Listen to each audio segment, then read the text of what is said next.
आज आप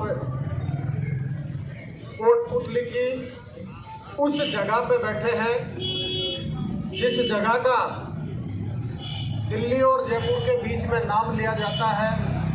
ग्रामीण परिवेश में छोटे से और बड़े से, बूढ़े से और बच्चे तक सब लोगों को एक ही नाम ध्यान है, नगर पालिका किराया। जिस जाजम पे आप सब लोग बैठे हैं, मैंने अभी मेरे पूर्व वक्ताओं के माध्यम से जैसा मैंने महसूस किया, जैसा उन लोगों ने बताया, एक व्यापारी की परिभाषा शायद जहां तक मैं समझता हूं आप सब लोगों से साझा करना चाहूंगा।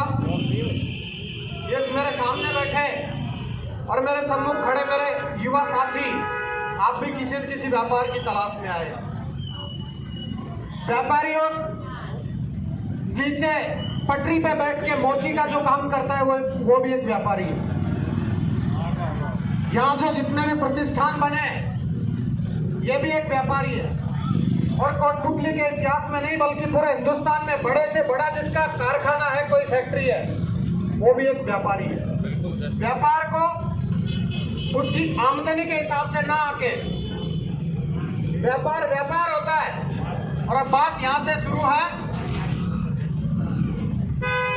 समस्त व्यापारिक संगठनों ने, जिसमें मेडिकल एसोसिएशन भी आ गया, कपड़ा व्यापार भी आ गया, आपके खाद बीज भंडार भी आ गए, किराना व्यापार, यही कहूँ कि A to Z व्यापार महासंघ जहां शब्द जुड़ गया शायद कोई व्यापार बाकी बचा नहीं।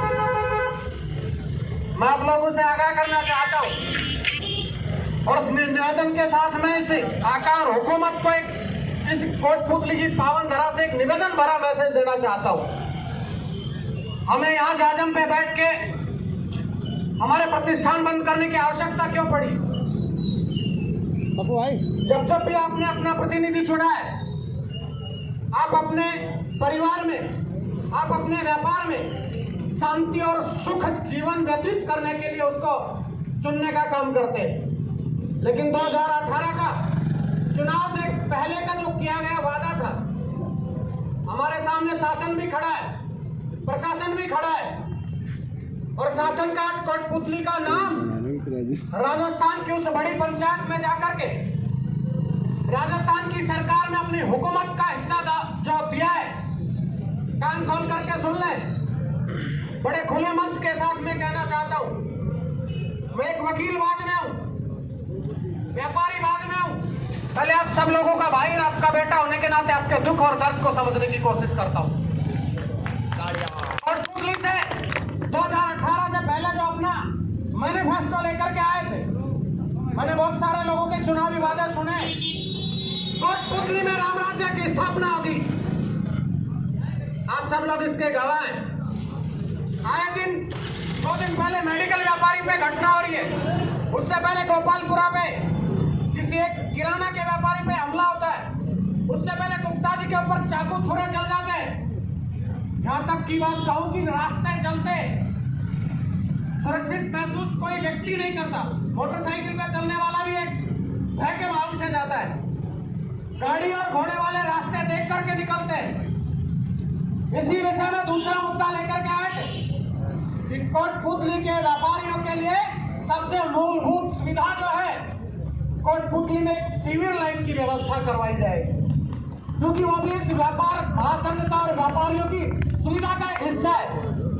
मैं आप लोगों से आगाह करना चाहता हूँ और इस मंच के माध्यम से राजनीति में चले उस आका को हुकूमत के उस मंच से निकालने के लिए निवेदन करना चाहता हूँ। एक आम नागरिक होने के नाते और कोटपुतली का मतदाता होने के नाते मैं आपसे आगाह करके निवेदन करना चाहता हूँ, अगर कोटपुतली में आवाम और चैन स्थापित करना चाहते हो, सरकार के हिस्सेदारी में आप अपनी कोटपुतली की दर्द की भावना को सच्चे रूप में शामिल करना चाहते हो, इस कोटपुतली की इस जाजम के ऊपर आकर के और इस शासन और प्रशासन की इस तरीके की समन्वय बैठा करके आने वाले जल्द समय में, मैं ये तो नहीं कहता 2 दिन में या 4 दिन में आप खुलासा करें, लेकिन पुलिस चाहे तो क्या नहीं कर सकती, क्योंकि पूर्ववर्ती घटनाओं का भी मैं साक्षी रहा हूँ।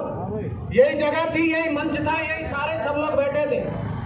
रही बात व्यापार महासंघ की, एक एकता की आप सब लोगों ने जब जब आवश्यकता पड़ी है इस कोटपुतली के उस दुखी, पीड़ित और शोषित व्यक्ति का साथ दिया है। इसमें कहीं कोई फूटका, कहीं कोई छीना झपटीगा या टांग खींचेगा कोई विषय नहीं आ जाता है। आप सब लोगों से आगाह करना चाहता हूं, जिस व्यक्ति को आपने चुना है वो बेशक हो सकता है वार्ड मेंबर हो सकता है चेयरमैन हो सकता है MP, MLA, पंच, सरपंच, XYZ कुछ भी हो सकता है। आपका अधिकार बनता है आप उनसे जाकर के बात करें। लेकिन जाकर के बात करने की बात बताऊं, आज तक पिछले सरकार में आपने कहा था कि मैं विरोध में हूं, विपक्ष में हूं, मेरी सरकार में हिस्सेदारी नहीं है।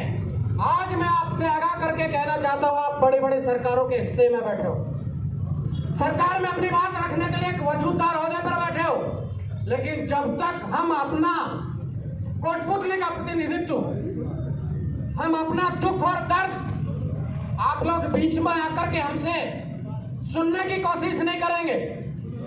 रही बात अभी गुप्ता जी कह रहे थे, यहां पुलिस के ऊपर दबाव है तो उसका एक रास्ता और भी है। आप सरकार में बैठे हो, शासन का बेहतरीन तरीके से उपयोग करना आप जानते हो। आप अपने आकाओं को कहें, आप वहां से यहाँ की नफरी बढ़ाएं, पुलिस की संख्या बढ़वाएं, जगह जगह नाके बढ़ेंगे, शायद ऐसी घटनाओं के ऊपर अंकुश लगेगा। लेकिन अपने व्यापार को सेटल करने में यहाँ के व्यापारियों को मत भूलो। इसलिए आप सब लोगों से निवेदन करता हूँ, आप सब लोगों की एकता को बना करके रखें। और आने वाले समय में मैं वादा करता हूँ इस व्यापार महासंघ से, जब भी जैसे भी आप लोग मुझे, जहां आपकी उपयोगिता रहेगी मेरी, आपसे तन से, मन से और धन से बराबर आपके साथ सहयोग बना करके रहूंगा। आता गांव गाड़ी से हो, लेकिन व्यापार में मैं मेरा अपना व्यापार आप सब लोगों का समझता हूं, क्योंकि मेरी मूलभूत सुविधाएं, मेरी मूलभूत आवश्यकताएं आप सब लोग हैं। इसलिए आप सब लोगों को पुनः नमन करता हूं। आप अपनी एकता को बना करके रखें। आंदोलन करने की बड़ी जरूरत पड़ेगी, हम बड़े पैमाने पे भी करेंगे। इन्हीं शब्दों के साथ में आप सब लोगों को पुनः बहुत बहुत बधाई। राम राम।